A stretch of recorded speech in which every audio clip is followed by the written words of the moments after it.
Friday night, where none other than Ramona Shelburne and I will be teammates on Team Cappy. Momo, what do you think of our squad? I mean, I want to be optimistic, and I want to be positive. Go on.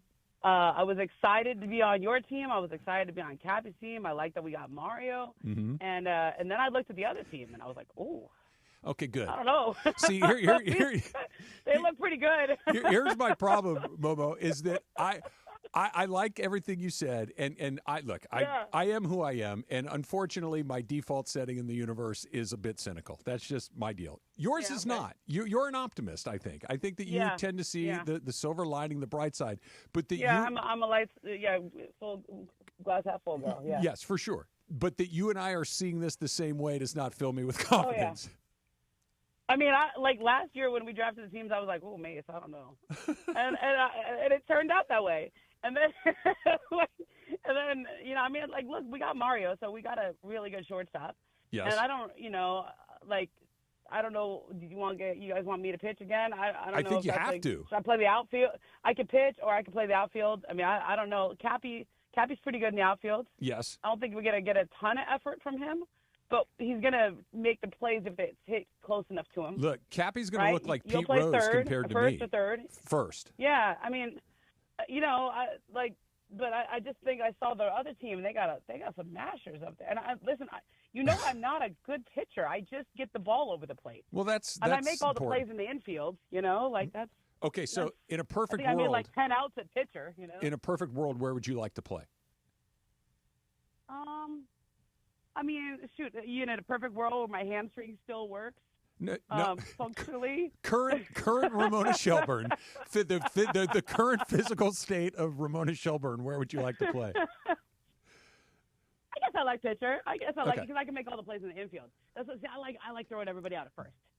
I'm a good fielder. Can I fill you in on the back half of our roster? Because Marcus Grant, when Greg was asking him, hey, do you play softball? His response was, well, I will show up. That's all that he had to offer. Oh, God, that's not encouraging. We're not even positive that Kasim has ever had a glove on his hand.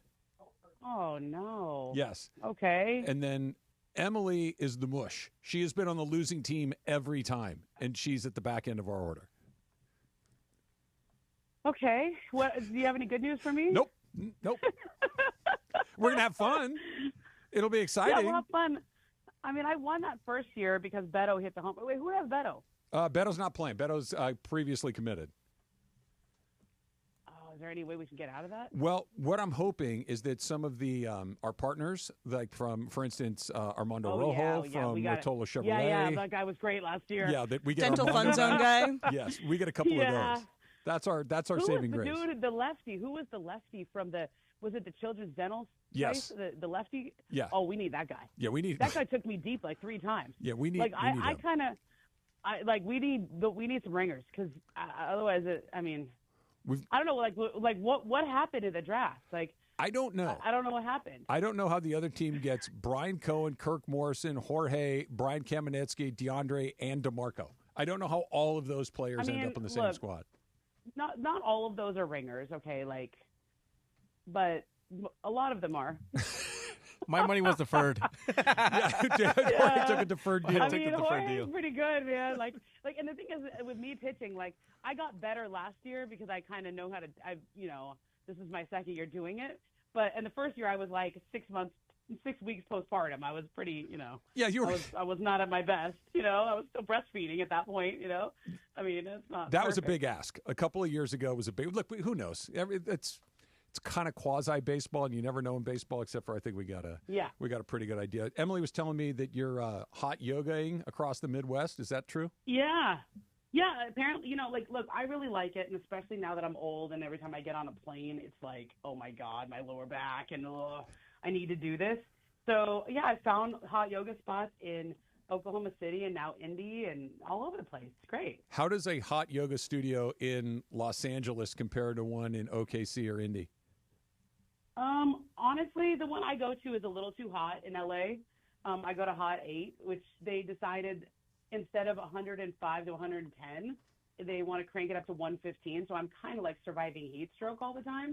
But my teacher is really good, and I take breaks if I need to because I don't need to have an ego. Sorry, I was in the elevator as I'm talking to you there. Hopefully that didn't cut out. No, you're good. And but the one in Oklahoma City was really good. I like it.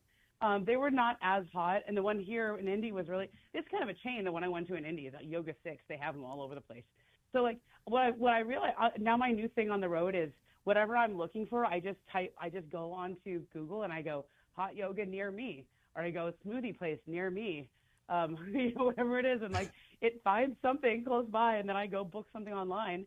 And then now the only problem is I'm on everyone's mailing list now, because when you sign up, oh yeah, they're constantly like, hey, you still got 6 weeks left to activate your 30 days. I'm like, yeah, I'm good. Thank you. Yeah, but, I live 2,500 miles from here. I'm not coming back. Yeah.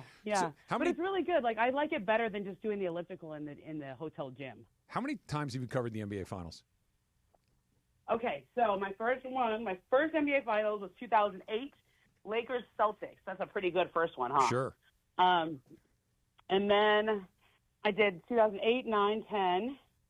I don't think I did the ones in between. I don't think I did 11, 12, or 13 because I was not a national reporter at that time. I was just covering the LA teams.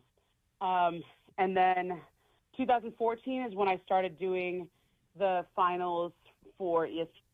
I was a national reporter. That was like Spurs. So let's say that was Spurs Heat. Heat, yeah. Okay. Yeah. So are we counting 8, 9, 10? Okay. And then Spurs Heat in 14, and then every year since then, except for 22, because I had Jacob on Game 3 of the finals. I was not traveling. So this is, if I'm counting it right, I count 15.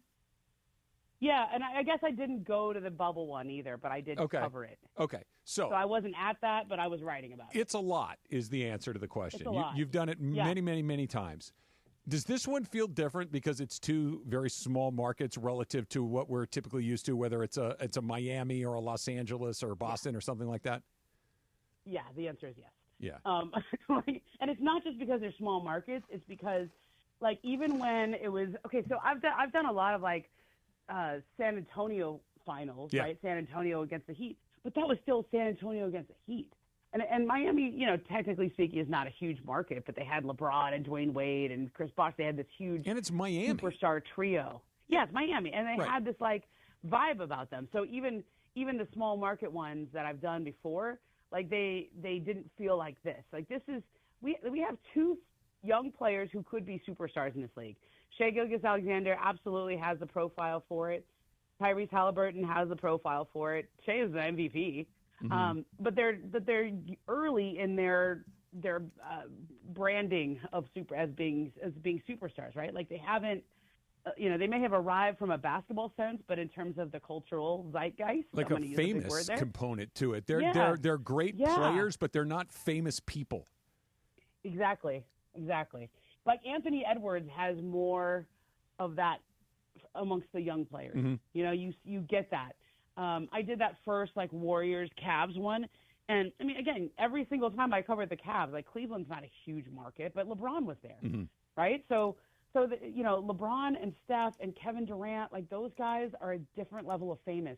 Even a couple years ago when it was Denver against Miami still had like Jimmy Butler, mm-hmm. and Denver, Jokic was sort of this. He definitely was there from a basketball standpoint. I think he had become more of a famous person because of all the debate around the MVP every year. So he was getting there, but there was a little more superstar appeal because of Jimmy Butler. So this one is different. I mean, I think there's the national ratings have been pretty bad, right? Yeah. From what I read, I mean that's expected. Yeah, that's not a surprise at all. I mean, it's not a surprise. This is a group of good team or a pairing of good teams, but the stories like LeBron is inherently a story. Steph Curry is inherently a story. Anything Laker related is a story. Anything Celtics related is a story. This is a basketball series. Yeah, and also it's hard to hate any of these. Yeah, teams. They're really likable. You said this. I was driving around when I was in town last week, and you said this. You go, I'm having a hard time with this finals because I can't root against you. There's no one I really dislike. I like everyone here. I get it. I totally get that. You need to move. You need to move me one way or the other. You need to make me want one team to win or one team to lose, and neither of these teams does that. Yeah, I mean it's very interesting covering this because I try to see all of these as a challenge for me as a writer to find good stories and to make it interesting. And so yesterday I did a story on Jenny Busek, who is the assistant coach for the Pacers. She's the first front of the bench female assistant in the NBA. She's a single mom. She brings her daughter on the road with her. The Pacers pay for her to come whenever they're away for more than 3 nights. It's really incredible how she does it. And by the way, she's running their defense. She's not just, on the back of the bench and, giving some player development. She's running their defense. And she has a great story. I did 2 nights ago when Tyrese hit his shot in game 1. I wrote a Halliburton story about how he had lost his confidence at the beginning of the year because he didn't play on the Olympic team. And he tried to act like, oh, yeah, I was like the kid who got an A on a group project and I didn't even do anything. He tried to act like it was no big deal, but it really hurt his confidence. I mean, I can come up with stories day to day. I've done with the Thunder, I've done a Lou Dort story. I mean, I was the Dortcher Chamber. That was a good one, Mm-hmm. But it's like these are all really positive stories and nice. There's no real drama. There's no real controversy. And I like it. I'm a person we said at the beginning, I'm like a glass half full. I like happy stories, And I think those stories have actually done fairly well based on when my editor told me and how are people reading it. Mm-hmm. But do they do as well as stories that kind of, have a little drama or controversy? I don't know. So with the drama and controversy idea, kind of a 2-part question. This is Sawatsky would hate what I'm about to do to you right now. Okay. I'm going to give you the double-barreled. Tell me the mechanics, the logistics of having to get approval from another team to talk to their coach, and then conversely, if the Knicks just wanted Jason Kidd, can't they just go buy him? Can't they just make kind of a Godfather offer that the Mavericks or whatever coach they would want to do? Can't they just kind of, okay, you won't let us talk to him, but we're just going to keep offering you things until you say yes? They could, but here's how this usually works. I've covered a couple of these. So one was Jason Kidd early on when he went to, I think it was wasn't he traded from the Nets to the Bucks? Yeah. Yeah. And then the one I covered pretty closely was Doc Rivers when he went from the Celtics to the Clippers. Okay. And usually what happens is there's a little feeder to it. The names leak a little bit, and then the coach in question, he finds a way to send word whether he's interested or not. And if he's interested, then that's when things pick up. And if he's not really interested, then the team will ask permission and get denied. Or they will just kind of go away quietly. You heard Jay Wright's name come up, and he sent word pretty quickly. Yeah, I'm not doing that. I'm happy being a broadcaster. I'm not interested. Okay. So that's usually how it works. So with the Knicks specifically and the Mavs specifically, what's a better gig? The Mavs gig where you're presumably going to have Cooper Flagg, who may or may not be special. Time will tell. You got Kyrie Irving, who's a high-level NBA player, or the New York Knicks, who are the New York Knicks. Huh.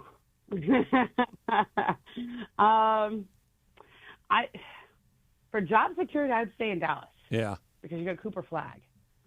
And time, right? But there's something about New York, man. Yeah. I don't know. I think there's something exciting about New York, and you have that relationship with Jalen Brunson, and you have you have a team that was in the Eastern Conference Finals. They're pretty good, and the East is wide open. I don't know that I'd want to be in the West. I know they traded Luka and all that, but I think they got a pretty good team coming back. I think that's a pretty good squad. And the patience in New York, they were in the conference finals for, you can talk about the circumstances that they got there, but who cares? They were there. The only way to upgrade is to go to the finals. The Knicks haven't been in the finals in forever. That is a high bar to clear, even in the East, to get through. If that's the only way that you're considered a success, I'd stay in Dallas. I probably would, but I probably would too, but it depends on what you want out of your life. Yeah. Jason's made a lot of money. He likes being in the NBA. If he goes to New York and it ends badly in 3 seasons, and then Cooper Flagg is the next Tim Duncan. Right. He's probably going to feel pretty stupid, But, which is probably the most likely outcome. But what if you win? Yeah. No, then you're a legend. What if, then you're a legend. And what if you win and like, they could go get Kevin Durant in a few weeks.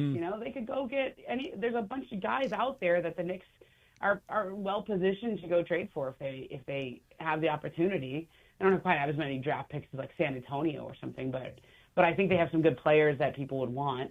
I don't know, if you win and you're a legend and like it's New York. I mean, it's different. That's pretty attractive to me, All right, last question before I let you go.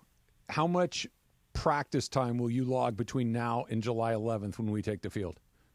Okay, so it also somewhat depends on when these finals end. Sure. Like I'm rooting for a short series. I have been on a 7-game, a 7-game, and a 6-game series so far. Momo needs a break. Like I'm tired. This is a lot of travel for me. So I'm kind of if it ends quick, then I have a bunch of radio days right after the finals. I would love to just like drive home after those radio days and get some work in. There's cages out in Simi. So I think what I'll do is I'll go hit a couple times, and then I might go practice with my friend's 12-year-old softball team again. Oh, good, perfect. That's about the level of competition that we're working with. Yeah. Oh no, they're better than us. Oh, okay, I believe you. They can kick our ass. Okay, that doesn't surprise me either. Okay. Yeah, they're pretty good. But I went out there last time like a little too late. Like I probably should have gone out there earlier. And so I think I'll probably get to the cages at least twice, and maybe I'll get 1 or 2 times out there with like the 12-year-olds. All right. Well, that's more than I'll be doing. I'll be holding down first base. I want to throw the ball around. I also need to test my hamstring because like last time when I tested it, it was still grabbing on me. I tore my hamstring in January of like 2024. I don't want you to get hurt. Still grabbing on me. Yeah, I don't want you to get hurt. I'm going to give you a small little secret to my prep schedule and how I've been able to go through 3 of these without getting hurt. You ready? Yeah. Don't try. Yeah. Yeah, I see you. I see you. You jog very slowly. Don't run. Look, I have not run fast in 30 years. I'm not just going to break it out on a random Friday night and end up, in traction. It's just not going to happen. Right? I will mosey. Run fast in 30. Do you know when I run fast? There's 2 times in my life I run fast. When I'm late for a flight or one of my kids is running down the street. Then I can motor. That's it. The only time I have like, hey, I got to go as fast as I can go right now is when you see your kid getting away from you headed towards a dangerous situation. That's it. Yes, that's right. Even a flight. I'd rather miss the flight than tear my hamstring. I'm good. I'm late for a lot of flights, as you might imagine. And so I've kind of learned how to like do this like stride because I'm wheeling a bag too, so it's not like a full on sprint. So you kind of like ramp up and then you're kind of striding. You know what I mean? Like, did you ever do striders out there? It was like 75%. Oh yeah. I'm not sprinting, but then I get a little winded. I'll be in Denver and I'm like, whoo. Well, okay, it's altitude here. I'm dying. Mine is not a wind issue. Mine is a elasticity issue. Oh yeah. Well, it's all about the when and how do you accelerate? You yes. can't do any quick bursts. No quick bursts. No quick bursts. No effort beyond on a scale of 1 to 10. I'm maxing out at a 2.5. That's what we're doing. But we're going to shock the world, Momo. Thanks for coming on. Appreciate it. I feel it. Yeah, I'm going to hit better this year. Yeah, me too. That's my goal. Me too. Maybe I'll take a swing or two. Probably not, but north maybe. of 0. Yeah, north of 0 will be my effort. Thanks, Momo. Thanks, guys.